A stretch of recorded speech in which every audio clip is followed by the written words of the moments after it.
एक छोटा सा प्रीलिम्स यहाँ पे, ठीक है। अब इसमें जीएस का पार्ट हो गया आपका, और दूसरा सीसेट। 80 क्वेश्चन, इसमें 100 क्वेश्चन, ठीक है। इसके कितने मार्क्स? 200, इसके 200, क्योंकि इसमें 2.5 नंबर मिलते हैं, इसमें 2 नंबर। तो नंबर्स को हम नहीं, क्वेश्चन पे जाते हैं। आप बताइए इसमें कितने क्वेश्चन पे पास हो जाते हैं? अब 27 क्वेश्चन क्वालिफाइंग है, इसका नंबर तो ऐड होना नहीं है। ऐड होता है नहीं। अब सोचिए 27 क्वेश्चन नहीं हो रहा है आजकल के लड़कों से। 27 क्वेश्चन, हम पहले पीटी की बात कर रहे हैं, सबसे ज्यादा फेल यही करता है, किसी भी चीज का सबसे ज्यादा फेल यही करता है। इसके एक रीजन है, आप ऐसे सोच के देखिए, प्रीलिम्स में अगर आपको कोई एक क्वेश्चन आ रहे हैं, सपोज हम जीएस की बात कर रहे हैं, तो वो आएगा तो आप बनाएंगे तो उसमें 2 में 2 मिल जाएगा। एक क्वेश्चन सॉल्व किया, आपको कितना नंबर मिल गया? 2 नंबर। मेन नहीं आया तो दोनों गया, नहीं आया तो दोनों गया। मेंस को देखिए थोड़ा उल्टा अप्रोच है, उसमें एक क्वेश्चन सपोज 10 नंबर वाला है। क्या आपको लगता है कि जो लड़का पीटी पास किया होगा वो 10 नंबर का आंसर को अटेम्प्ट करेगा तो उसको 2-3 नंबर नहीं मिलेगा? मिलेगा यहाँ पे। तो वहां आपको एकदम 0 की संभावना नहीं है। आप समझ रहे हैं चीजों को? वहां एकदम 0 की संभावना नहीं है, बस आपको लेखन शैली आना चाहिए। उसके अप्रोच अलग है और इसका अप्रोच अलग है। तो यहां जो भी सौतेला व्यवहार करेगा सीसेट से, वो भी आपको क्या कर देगा? सौतेला। आपको यहां सीसेट में 3 स्टेप देखने को मिले। एक का क्लास चलेगा वो अलग, प्रैक्टिस होगा वो अलग, और टेस्ट होगा अलग। टेस्ट में हम बन जाएंगे आपके दुश्मन, ठीक है। जब क्लासेस चलेंगे एकदम बाबू की तरह, तुम 2 बार पूछ लो, 3 बार पूछ लो, मन करे तो टीचर्स रूम में जाके दोबारा पूछ लो। प्रैक्टिस चलेगा तो एक आध बार बस डाउट की तरह पूछ सकते हो, और टेस्ट में पूछ दियो तो पिटा जाओगे वहीं पे, तुम टेस्ट में एकदम दुश्मन एकदम। तो उसके लिए सबसे, और कई लड़कों का लगता है कि सर ये इसमें कट ऑफ चले जाएगा, कई इसमें 200 में ना 110 ले आने वाले बैठे हैं, 120 ले आ देते हैं, 115, 116 इसे ले आ देंगे। उनसे डरिएगा नहीं, जानते हैं क्यों? डूबेगा इसमें वो। तो जो कट ऑफ बढ़ाने वाले लोग हैं ना, समझिए, जो प्रीलिम्स का कट ऑफ बढ़ाने वाले बूढ़े बूढ़े लोग हैं, आखिरी अटेम्प्ट वाले, जो इसमें 200 में ले आएंगे से 126 नंबर, 125 नंबर, वो कहां डूब जाएंगे? सीसेट में। इसलिए आप इधर गौर किए होंगे ना कि कट ऑफ ज्यादा नहीं जा रहा है, 95, मतलब 95, 97, मतलब 95 कैटेगरी वाइज भी वेरी करता है थोड़ा बहुत, 2-4 नंबर। तो आप समझते हैं, तो आप समझ रहे हैं ना, इसका कट ऑफ ज्यादा जाने वाला नहीं है। क्यों? जो कट ऑफ ले जा सकते थे उनके पैर में बांध दिया क्या चीज? सीसेट। अब कैसे हो सकता है? दोनों को तो ऐसा हो ही नहीं सकता आप इक्वल कर लें, दोनों में बेहतरीन हो, ये तो बहुत कम लोग होते हैं। तो इसलिए आपको बैलेंस लेके चलना है, समझ में आया कि नहीं? एक से एक देखेंगे ना, उसका खूब पढ़ेगा हिस्ट्री, खूब पढ़ेगा ज्योग्राफी, एकदम दबा के एकदम। तो ऐसा नहीं है कि हिस्ट्री ज्योग्राफी फालतू है, लेकिन इतना समझिए भाई, सीसेट पास करना मजबूरी है आपकी। और सीसेट वो चीज है जो ट्रेनिंग आईएएस आईपीएस फेल होके चले गए, वो हाल है सीसेट का। जो ट्रेनिंग में थे, जो अपनी रैंकिंग सुधारने के लिए दोबारा एग्जाम में बैठे थे, प्रीलिम्स फेल होके चले गए, समझे? क्योंकि इसमें आपको एग्जैक्ट आंसर चाहिए, exact answer, no doubt. GS में क्या है ना, आपका एग्जैक्ट आंसर भी नहीं है ना, तो कुछ कुछ ऑप्शन वगैरह हेल्प कर देते हैं, इसमें कोई हेल्प करने वाला नहीं है आपको। तो अब सीधी सी बात है, आप सीसेट के लिए तैयार है, प्रीलिम्स के लिए तैयार है। जीएस सब पढ़ते हैं, आप भी पढ़ते हैं, सब गिरेंगे, आप भी गिरेंगे। सीसेट कम पढ़ते हैं, आप कम का रिजल्ट भी होता है, आप भी पढ़ेंगे, आपका भी रिजल्ट होगा। इतनी सी बात नहीं समझ में आती है तो पढ़ते रहो, लेके 1857 की क्रांति, नॉन कोऑपरेटिव मूवमेंट, और ये सब जीएस अपनी जगह पे बहुत बड़ा चीज है। रियलिटी यही है कि आप जितना समय जीएस को देते हैं ना, उतना सीसेट को देते ही नहीं है। ये पीटी एकदम क्लियर है? किसी को डाउट? बाकी इतने बच्चे तो है नहीं आप लोग को, जब क्लास स्टार्ट होगा तो सब चलेगा इसमें, हिस्ट्री, ज्योग्राफी, पॉलिटी। और इसमें एक और गलती देखिए, एक तो सीसेट में खड़े गलती करते हैं लोग, ये तो समझ में आ गया, किसी को दिक्कत? यहाँ पे इसका तो पूरा आपका सीसेट के पूरी टीम होगी आपको मेहनत कराने के लिए, ठीक है। क्लास लेने के लिए अलग, प्रैक्टिस के लिए अलग, टेस्ट सीरीज के लिए आपको कोई टीम नहीं होगी। बस वो टीम नहीं होगी, आपकी दुश्मन खड़े होंगे सब पे। किसमें? टेस्ट सीरीज में। उसमें आपको कोई हेल्प करने वाला नहीं, कोई भी नहीं हेल्प करेगा। और नो डाउट ब्रूटली आपको बोल भी दिया जाएगा कि इस बार आपका नहीं होने वाला है। अगर आपका नहीं हो, आप तो हम लोग बाबू भैया कहने वाले नहीं है लोग। आप जीएस में गलती क्या करेगा लोग? देखिए, कुछ पोर्शन छोड़ेंगे लोग, आप लोग करेंट लास्ट में पड़ता है, तो जब धीरे धीरे पढ़ते जाएंगे तो 3 महीना 4 महीना तो आपको इस बात पे लग जाएंगे कि अब आप उस लायक हुए हैं। लास्ट में पढ़ेंगे तो यहां डूबेंगे। साइंस एंड टेक का पोर्शन अच्छा खासा डुबा देगा आपको। ऊपर ऊपर पढ़ेंगे, जैसे सर ने बोला कि जनरल साइंस नाम ही चेंज कर देना चाहिए, उसका रियलिटी में नहीं चेंज कर देना चाहिए। नहीं पूछता है जनरल साइंस, वो साइंस एंड टेक पूछता है, लेकिन बोलता क्या है, जनरल साइंस। अब कौन यूपीएससी से को समझाने जाएगा वहां पर? उस मान के बैठा है कि हम टीचर लोग से कंपटीशन में बैठा है वो। अब तो ऐसा लगता है ना टीचर से कंपटीशन में बैठा है। और पीटी में क्या है कि आपका जो पोर्शन अच्छा लगेगा ना, आप उसमें बहुत टाइम देते हैं।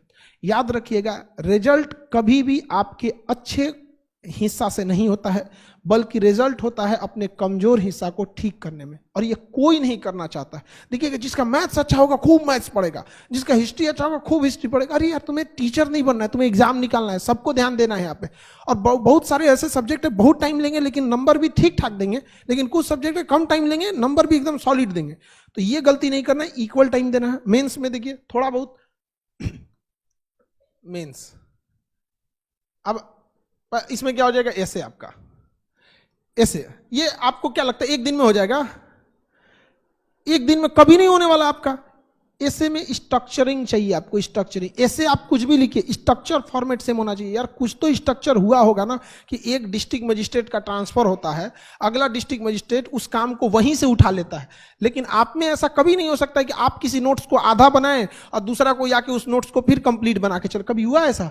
स्ट्रक्चर चाहिए उसको, समझिए इस चीज को। एक कोई कोर्ट में मुकदमा चलता है तो उस एक मुकदमे को जब शुरू से लेके फाइनल डिसीजन आता है, इस दौरान 100 जज देख के जा चुके होते हैं। कभी इस जज का ट्रांसफर हुआ, अगला आया, उसके बाद अगला हुआ, डिस्ट्रिक्ट कोर्ट में कोई और सुना, हाई कोर्ट में कोई और सुना, सुप्रीम कोर्ट में कोई और सुना, जबकि उस जज का अपना कोई पर्सनल मामला नहीं है। दिन भर में उसके पास यही सब चीजें आती है। कुछ तो फॉर्मेट है उन लोगों के पास जो इसी फॉर्मेट पे सबको चलना है, वही आपसे ढूंढता है। लेकिन आपको लगता है कि नहीं, ऐसे में केवल नॉलेज चाहिए। नॉलेज के साथ साथ आपको क्या चाहिए? फॉर्मेट चाहिए आपको। आपके पास वो फॉर्मेट होना चाहिए।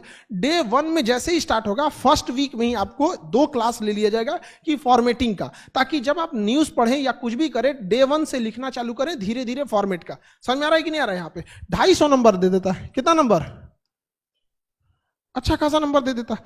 और आपने ईमानदारी से बता के देखिए कितना टाइम देते हैं लोग, बहुत कम। ईमानदारी से देखिए। और वो लड़के कहते हैं कि हम यूपीएससी की तैयारी कर रहे हैं। यार तुम्हें खुद नहीं पता है कि कौन सा सब्जेक्ट पे कितना टाइम देना चाहिए। 250 नंबर का मार्क्स है, लास्ट में देता, कहता ऐसे भी करना है। अरे यार तुम्हें तो स्टार्टिंग से होना चाहिए। लेकिन आप भी देखिएगा यूपीएससी के लड़कों की खराबी, वो हिस्ट्री, ज्योग्राफी, पॉलिटी, इकोनॉमिक्स कोई से सब्जेक्ट मानता है, मेन सब्जेक्ट यही मानता है उसको, हिस्ट्री, ज्योग्राफी, पॉलिटी, इकोनॉमिक्स। जबकि 250 नंबर ऐसे दिया, भूल गए वहां पे। 1000 नंबर का आपका जीएस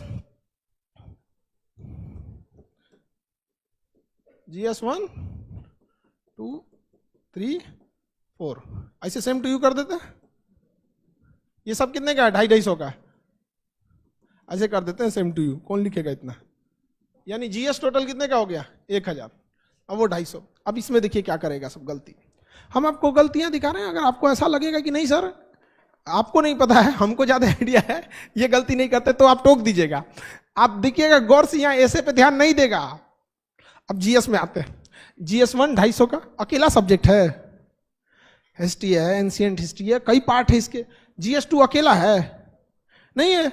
जीएस 3 भी अकेला नहीं है। जीएस 4 एथिक्स अकेले। एथिक्स क्या है? अकेले। एथिक्स को भी ऐसा सोचता है एथिक्स भी पढ़ना है, एथिक्स भी पढ़ना। अरे यार तुम्हारा 500 नंबर डुबा दिया तुम यहाँ पे। एक 250 का यहां से क्या ले गया? एथिक्स। और 250 नंबर का क्या ले गया है? ऐसे 500 नंबर डुबा दिए। आप खुद सोच के देखिए, ये लड़के करते हैं ये गलती, जबकि उनको ये पोर्शन स्ट्रांग रख लेना चाहिए, क्योंकि इसमें सेक्शनल कट ऑफ थोड़ी है। आपको ओवरऑल मेंस का नंबर जोड़ा, ऐसा थोड़ी होता है कि ऐसे में ज्यादा इसमें कम। यहाँ पे आप ये देखिए, ये वो पोर्शन है जिसमें आप 2 से 2.5 मंथ के क्लास में, मतलब 50-60 क्लास में एक अच्छा मार्क्स ले आ सकते हैं। लेकिन आप इसको कभी वैल्यू ही नहीं दिए। गलती याद रखिएगा, यूपीएससी को फेल करने में, जो एग्जाम में फेल होते हैं, बहुत कम लोगों को यूपीएससी फेल करती है। ज्यादा लोग को टीचर्स और संस्थाओं ने फेल कर रखा है। अजीब चीज में फेल रखा है। आप सौतेला सबसे पूछिए, आप लोग में आप लोग खुद से सोच के देखिए। एक ज्योग्राफी देखिए, हम बात करते हैं ज्योग्राफी का कितना बेहतरीन अप्रोच है, हर जगह काम आता है। जिसका ज्योग्राफी अच्छा नहीं, उसको पता ही नहीं चाहिए। कर्नाटक के युद्ध को वो आज का कर्नाटक समझता है, कर्नाटक वार को आज का कर्नाटक समझता है। वो जहां भी बेंगलोर वाला कर्नाटक, पता ही नहीं उसको किधर है कर्नाटक। ऑस्ट्रिया की लड़ाई किधर हो रही है, वो ऑस्ट्रिया को ऑस्ट्रेलिया समझ रहा है।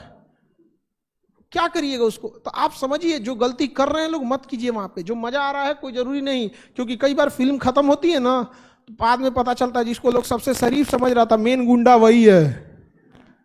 समझ आ गया ना? तो कभी कभी होता है, जब तैयारी खत्म हो जाएगी, फेल हो जाएंगे, तब समझ में आएगा जिसको सबसे ज्यादा समय दिया वही आपको फेल कराया। तो इन सब चीजों से थोड़ा सा आपको क्या करना है, बच के रहना है। क्वालिफाइंग पेपर आपका एक लैंग्वेज का होता है, एक इंग्लिश का होता है। हमें नहीं लगता है कोई इंग्लिश में क्वालिफाइंग को लेके कोई कंसर्निंग इशू है, वो सब पास हो जाते हैं, नॉर्मल सा चीज होता है। मुश्किल से मान के चलिए इंग्लिश क्वालिफाइंग के लिए आप 3 क्लास 1 हफ्ता ले लीजिए, उसके लिए भी आपको बहुत ज्यादा का टेंशन नहीं है। यानी आपको पीटी के लिए किस पे ध्यान देना है, सीसेट। समझ में आ गया कि नहीं? एकदम क्लियर। पीटी के लिए जीएस में वो गलती नहीं करना है कि एक पोर्शन को ज्यादा समय देते दूसरे को कम समय दे, गलती नहीं कीजिएगा। पूरे पीटी को फेल हो जाएगा किसके वजह से, सीसेट के वजह से। कट ऑफ के पीछे रह जाएंगे। कौन सी गलती करेंगे कि इनबैलेंस तैयारी, हिस्ट्री खूब ज्यादा पढ़ दिए तो पता, पॉलिटी खूब ज्यादा पढ़ दिए तो करेंटे छोड़ दिए, लास्ट में पढ़े नहीं। इम्बैलेंस होंगे तो कट ऑफ से फेल हो जाएंगे। और अगर सीसेट छोड़े तो इसमें क्या, ये आपका क्या चाहिए, मेंस। आंसर राइटिंग एक स्किल है, और स्किल कभी एक दिन में नहीं बिल्ड होता है। समझ में आ गया कि नहीं आ गया? हमें नॉलेज एक दिन में, मतलब नॉलेज जल्दी आ सकता है। जैसे हमें कोई बता देगा कि रोटी कैसे बना जाता है, एक नॉलेज की चीज है कि देखो सर आटा ये है, उसमें 30% पानी मिला दो, 20 से 30% पानी मिला दो, नॉलेज हो गया। बना लेंगे हम रोटी? नहीं बेल पाएंगे हम तो और नहीं बेलेंगे, चाप देंगे उसी में उसको कि लोगों को लगेगा फेंक दो, इससे अच्छा धुलने से अच्छा इसको पता नहीं किसने दबा के रख दिया बढ़िया से यहाँ पे। वो क्या है, एक स्किल है। आप देखिए नॉलेज तो हम फटाक से फील कर दिए, स्किल फील हो जाएगा। आपको सब्जी बनाने के लिए, हमें नहीं आती है सब्जी बनाने, आप हमको कोई नॉलेज दीजिए कि सर ये नमक इतना, मसाला इतना, तेल ये तो नॉलेज हो गया, बन जाएगा सब्जी। क्या है, स्किल। तो स्किल एक ऐसा चीज है जिसको समय देना पड़ता है। कुछ चीजें आपको समय से ही सीखेंगे। तो डे 1 से मेंस में जिस लड़के ने कॉपी लिखना नहीं चालू किया, कॉपी भरना नहीं चालू किया, अभी से लिख के देते हैं फेल होगा। अभी से लिख के देते हैं, कोई मतलब। अभी आप लोग युवा अवस्था में ना, आपका कॉन्फिडेंस आपको बर्बाद कर देता है। ये एज बहुत खराब है, आपका कॉन्फिडेंस आपको बर्बाद कर देता है। अरे हम तो ही हैं, कौन देखता है, हम अभी लिख देंगे। यहाँ पे हाथ चढ़ जाएगा आपका पेज भरते भरते। यहाँ पर 20 क्वेश्चन लिखना इतना इजी नहीं होता है। और यकीन मानिए, अगर आपने पूरे क्वेश्चन लिख दिए हैं ना, तो पास होने की संभावना आपकी 20% ऐसे ही बढ़ जाती है। क्योंकि खाली छूट जाने का मतलब, वो ऐसा लगता है कि ये इंसान को अगर ऑफिसर बना दिया जाए, तो ऐसा इसके अंदर टेंडेंसी है कि 20 लोगों को मीटिंग के लिए बुलाया है, तो 15 को मीटिंग अटेंड करके 5 को खाली हाथ लौटाएगा। ये इसको जिला देने लायक ठीक नहीं है। अरे यार मिलाए हो 20 आदमी को मीटिंग के लिए, 15 को ठीक से दिए, 5 को कुछ तो हाय हेलो कर दो, सर मंत्री जी ऐसा है कि हम आपका देख लेंगे, हम कामयाब है, संभाल दो जी, कोई मतलब नहीं। लेकिन अरे अटेम्प्ट तो करो। खुला खाली छोड़ दिए अगर ना, जान ले लेगा यूपीएससी। आपको देखना नहीं चाहता है इसे। यूपीएससी की ये खराबी है, दुश्मनी भी करता है, बताता भी नहीं है, कहता भी नहीं है कि खाली छोड़ना हमको पसंद नहीं है। अब बताओ कैसे लिखोगे? 20 क्वेश्चन लिख देना खिलवाड़ है नहीं ना? तो स्किल्ड है ये। क्या है? स्किल। आपका मेंस एग्जाम आने से पहले आपकी राइटिंग स्किल अगर क्लियर हो गई, तो प्रीटी और मेंस के बीच में इतना टाइम देता है कि आप नॉलेज भर सकते हैं। समझ में आ गया कि नहीं आ गया? नॉलेज भर सकते हैं कि नहीं भर सकते? खाना बनाने वाले को एक नया कोई डिश बनाने को दीजिए ना, 2 दिन में बना देगा। और हम लोग 2 दिन में तो आटे सानना सीख जाएंगे। खैर सानना तो इजी चीज होता है, बनाना तो टफ होता है। तो समझ में आ रहा है कि नहीं? सिंपल गलती, कोई लड़का ये गलती नहीं करता है, कोई ज्यादा रॉकेट साइंस नहीं है इसमें। समझिए, कट ऑफ प्रीलिम्स की बात करें तो कट ऑफ छूटेंगे आप, जीएस खराब होगा, इसी वजह से इनबैलेंस फोकस किए हैं, किसी पे ज्यादा किसी पे कम, पूरी तरह से फेंका के जाएंगे, फेल होंगे क्योंकि सीसेट पे ध्यान नहीं दिए हैं। मेंस पे आ जाते हैं, डे 1 से राइटिंग स्किल नहीं है, खत्म हो जाएंगे, डूब जाएंगे। एसे के साथ सौतेला व्यवहार किए हैं, इसको तो बाद में पढ़ेंगे।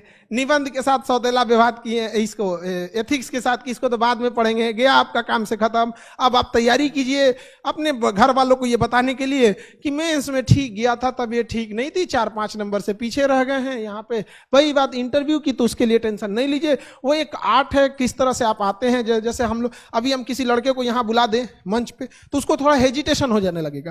तो बस एक यही चीजों को क्या करना है, दूर करना है। बहुत सारे लड़कों को दूर करना। जैसे हम पटना में थे तो एक बीपीएससी की एक कोई लड़की थी, बहुत मतलब पढ़ने में ठीक ठाक थी, 1 साल की तैयारी करी होगी। पटना तो एक तरह का दिल्ली तो है नहीं यहाँ पे। अब उसको ना बड़ा रिजल्ट देने में दिक्कत, इंटरव्यू में उसको हेजिटेशन खत्म ही नहीं है, उसके पास हेजिटेशन यहाँ पे अजीब टाइप का, एकदम हिचकिचाने लगी थी दरवाजा खोलने टाइम पे, अजीब टाइप का। तो क्या पास हो गई, फाइनली वो पास हो गई। रीजन क्या है, उसको कई बार आदमी प्रैक्टिस किया, बिना मतलब कभी बैंक के पास भेज दिया कि ले जाओ ये लोन अर्जी लगा के चलो आप बैंक मैनेजर के पास, बिना मतलब का, उसको ना लोन मिलने वाला ही नहीं था, लेकिन एक हेजिटेशन तो दूर हो, हमें पता था कि लोन नहीं मिलने वाला, उसको बिना मतलब का किसी कंपनी में भेज दिए, कोई में मतलब कोई बड़े प्राइवेट कंपनी में कि हमें जॉब ऑफर चाहिए। अब अरे हमें नहीं मतलब है तुमको वहां ना LIC, ना तुम्हें लोन लेना है, ना तुम्हें वहां कंपनी में जॉब करना है, बट एटलीस्ट एक इंटरेक्शन का जो तरीका होगा, 8 बार 10 बार ऐसे ही बोला गया वहां पे, उसके बाद उसको थोड़ा इंप्रूवमेंट हुआ, बाकी जाके सही हो गया। सामने वाला को भी समझ में आता है कि इसको केवल यहां से नहीं, इसके बाद इसको ट्रेनिंग होगी, प्रोबेशन होगा, फिर इसको फाइनल सिलेक्शन दिया जाएगा। इंटरव्यू बहुत बड़ी बाधा नहीं बनती है। डे 1 से लिखना है या नहीं लिखना है, समझ में आ गया कि नहीं आ गया? और कोशिश कीजिए जब आप विचारों को भी लाए ना तो सिस्टमेटिक ढंग से लाएं, बात भी करें ना तो एक सिस्टमेटिक ढंग से लिखने के लिए। आप कुछ भी नहीं आ रहा है शुरुआत में तो आज की दिनचर्या लिख दीजिए, आपने क्या किया क्या किया, धीरे धीरे धीरे धीरे करके एक समय आएगा आप सही हो जाइएगा। आपको, आप जैसे लड़की लोग आप ही लोग से कहते हैं हमें रोटी बनाने कैसे आएगा, या हम किसी से पूछते हैं हमें तैरना कैसे आएगा, अरे यार रोटी बनाने के लिए बेलना पड़ेगा 2 बार, तैरने के लिए हमको पानी में उतरना पड़ेगा, तो लिखने के लिए हमें लिखना पड़ेगा। इतना भी समझ में नहीं आता है तो सपने देखना छोड़ दो। समझ में आ गया? कोई बात, कोई दिक्कत, कोई डाउट?